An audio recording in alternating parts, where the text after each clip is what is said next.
Hi everyone, it's Ross Anderson here from Brave New World Wine in Sydney, Australia, and we're getting the live online tastings back on now that we're back in lockdown, unfortunately. And we thought, what a way to start than with some of the new arrivals that we've managed to secure from the beautiful homeland of South Africa. And we've gone into white wine territory and we've got into super premium. So we have today joining us online is, let me just unmute him here, is Andres Aragon, who is from the Jackson family estate, which is a big American company, but they specialize in top tier wines from around the world, and Capensis is part of that family. Andres, thank you for joining us this morning. How are you, my friend? Hey, Ross. Thank you for having me. Very good. Are you well? Yeah. Just sort of surviving lockdown, but bit of Chardonnay. So before we get into these beautiful wines that we've now got in Australia, I just wanted to actually display this quick video which shows you a little bit about Capensis and where it comes from in Stellenbosch. So let's have a quick look at that and then we'll get straight into the wines.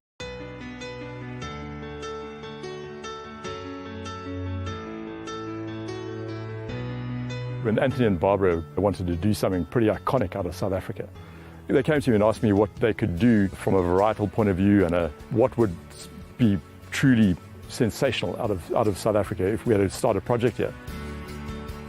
The wines that really resonated with us at that point in time were a lot of the South African Chardonnays, and a lot of those were coming out of the Stellenbosch area.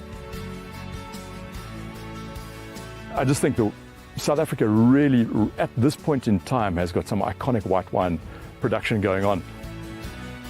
And I think Stellenbosch is the epicenter of really, really classically styled white wines. And I think this is why we've kind of been focusing on Stellenbosch. But we didn't only end up in Stellenbosch. We decided, okay, we've got to look at the whole Western Cape.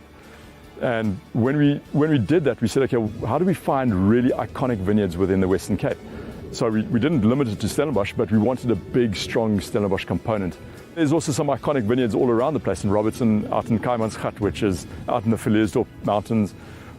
But the one vineyard that really, really stood out every single tasting that we did was this Fynbos vineyard where we're standing right now. And that just blew all the rest of them apart. It takes you a while to get to know how to vinify a block and vinify a vineyard and a site. So in 13 and 14, we still felt that blending was the best way to go. And I still feel that blending a little bit of Robertson fruit in and a little bit of fruit from the Capensis area just adds to what Capensis is all about right now. What makes this special, and I think it's definitely the soil, the aspect, the altitude, all of that combined creates a very unique little corner of Stellenbosch, which is probably a little bit cooler because of the altitude, but also the soil retains a lot of water. And I think when we established this project, from the word go, it was always to create something that becomes iconic in its own way.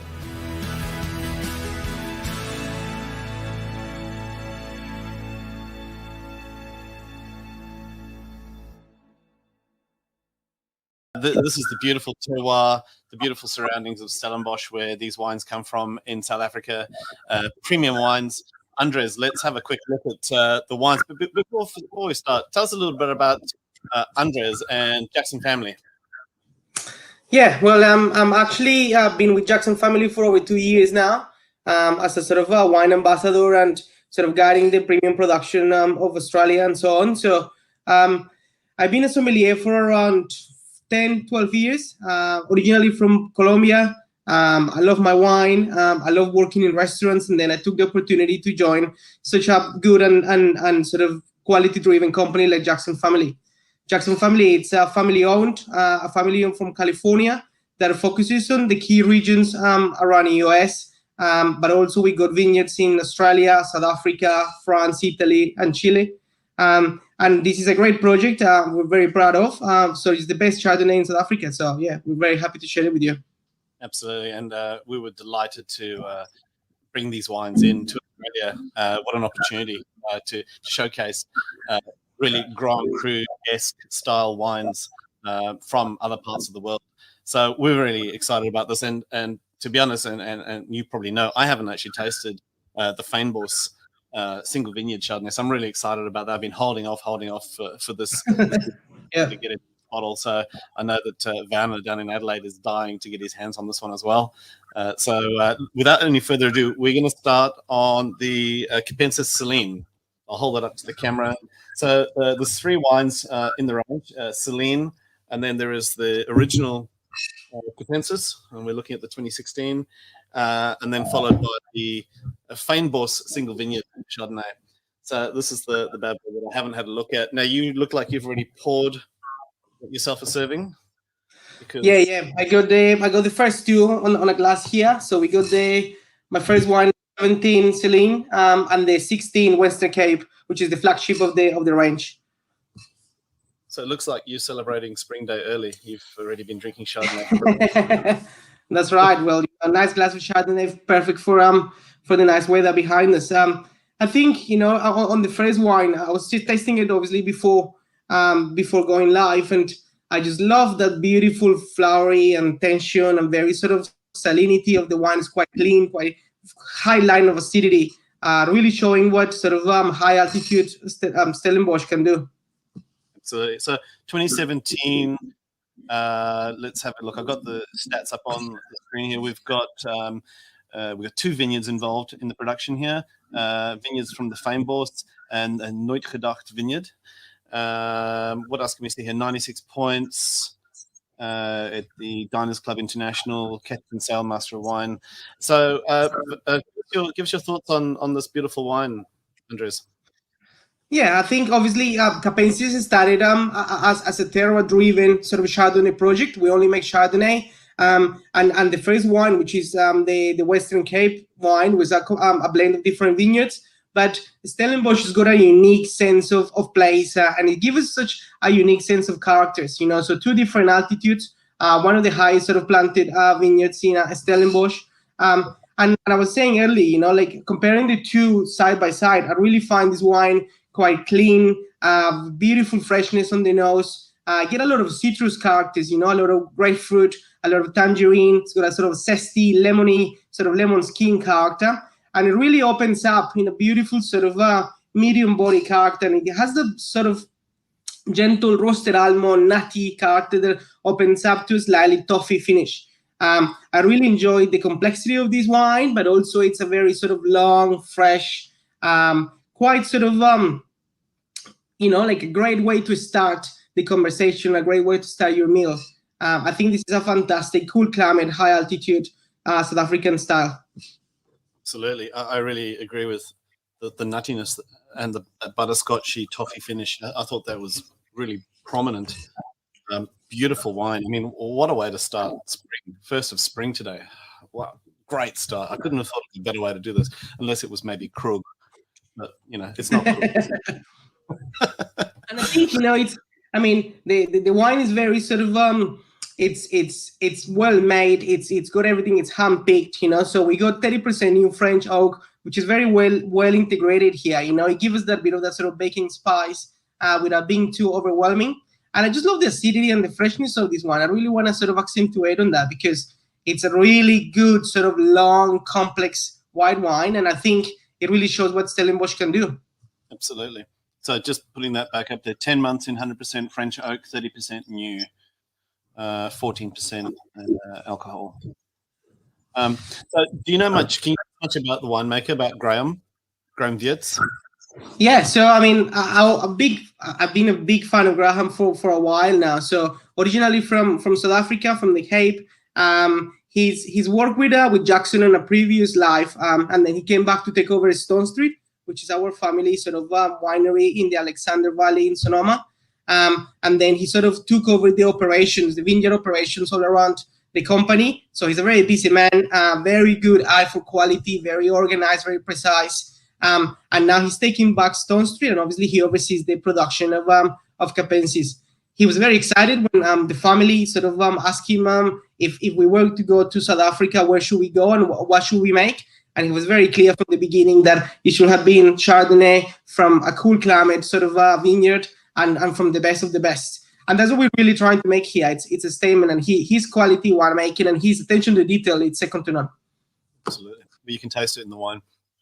Do you want to move on to the second wine? Yeah, I think just quickly just mentioning. So this is 2017, and it was interesting having 17 and 16 next to each other. 17 was a bit of a dry year, very similar to 16, with warm days, cool nights, a bit of stress on the vines with lack of water. But what it gave us on 17 was higher yields and great concentration. So very good acidity retention towards the end of the ripening season. So it's very, I mean, it's a delicious sort of way to start the tasting. Should we move into the 16 Western Cape?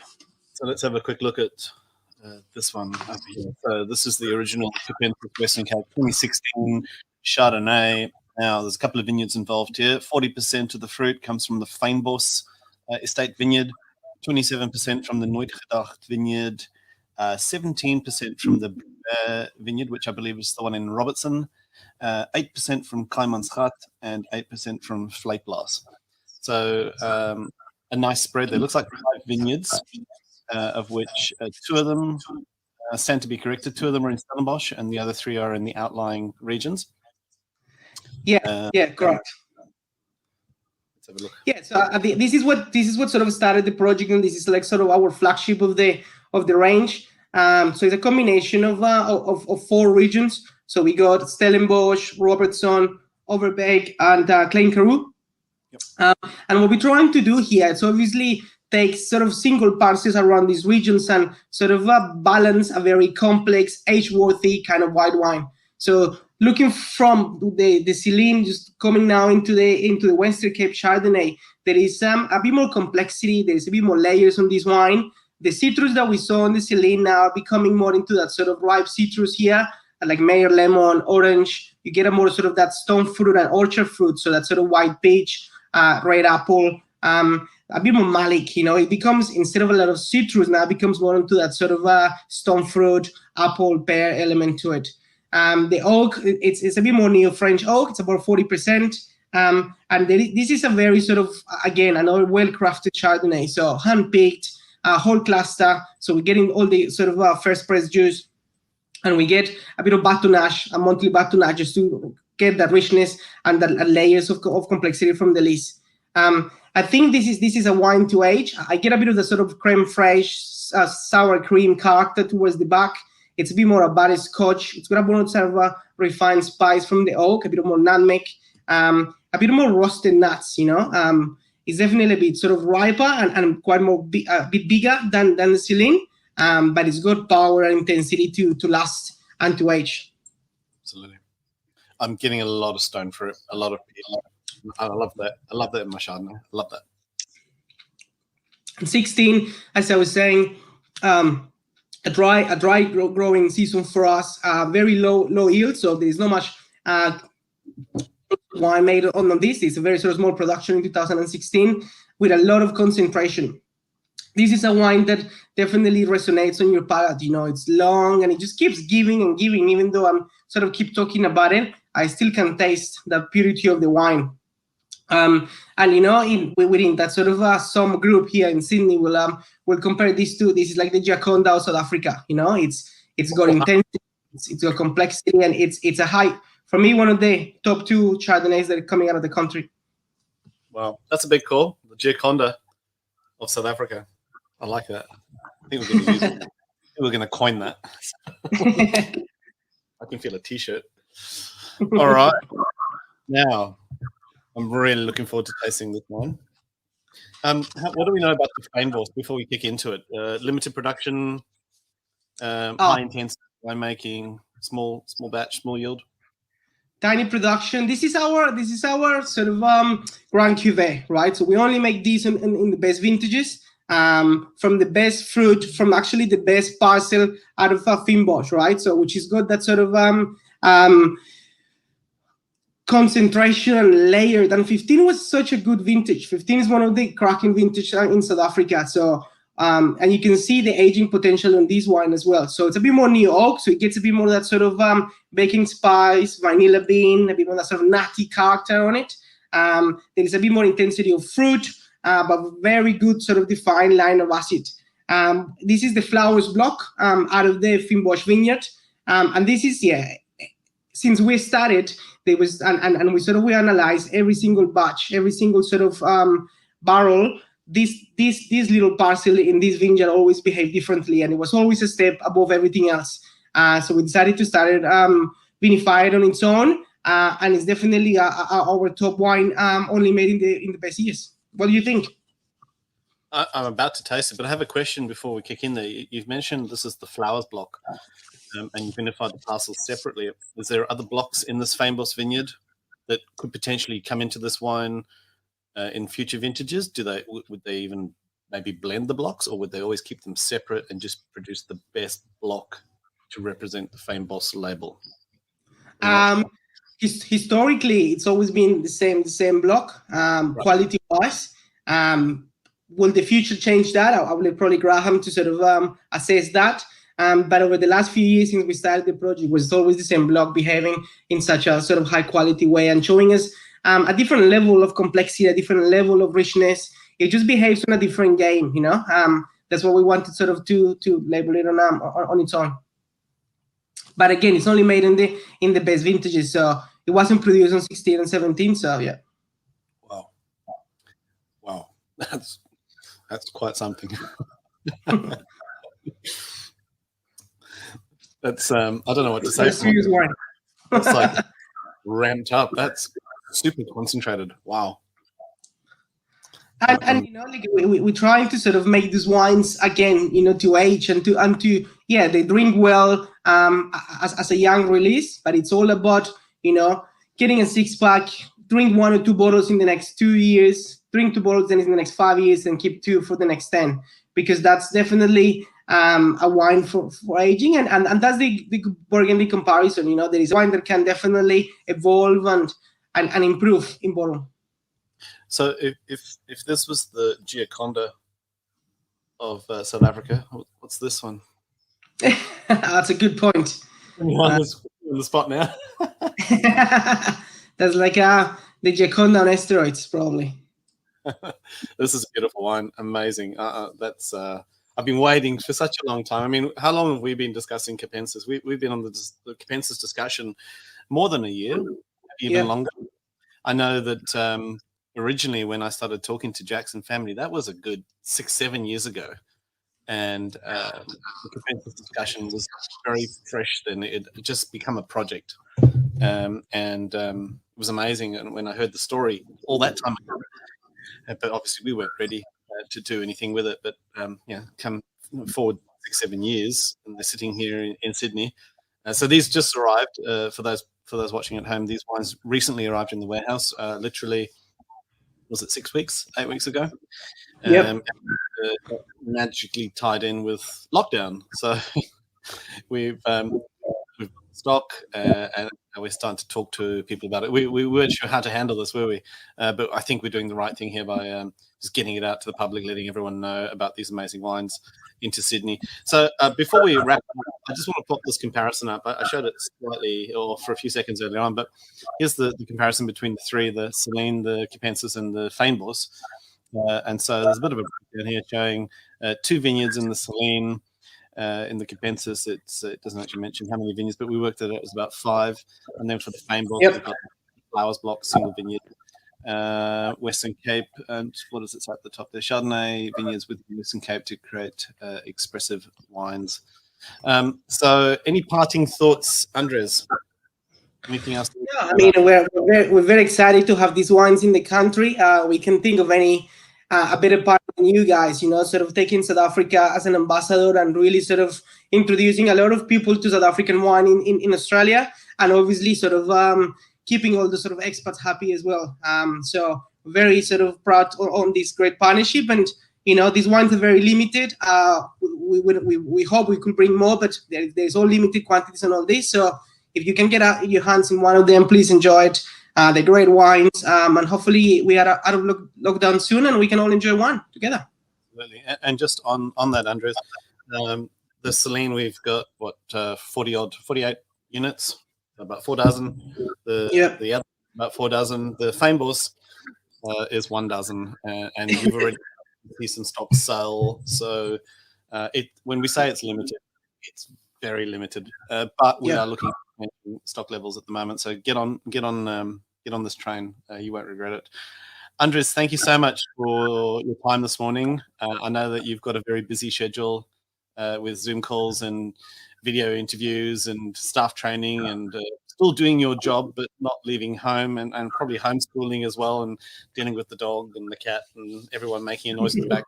I'm surprised that my dog hasn't started barking, but I was pleased to have this chat. So thank you for your time. We really appreciate it. We love working with the Jackson family. And we're really looking forward to building this brand into something huge over the next couple of years as we grow together. Stay safe, and we'll see you soon. You too.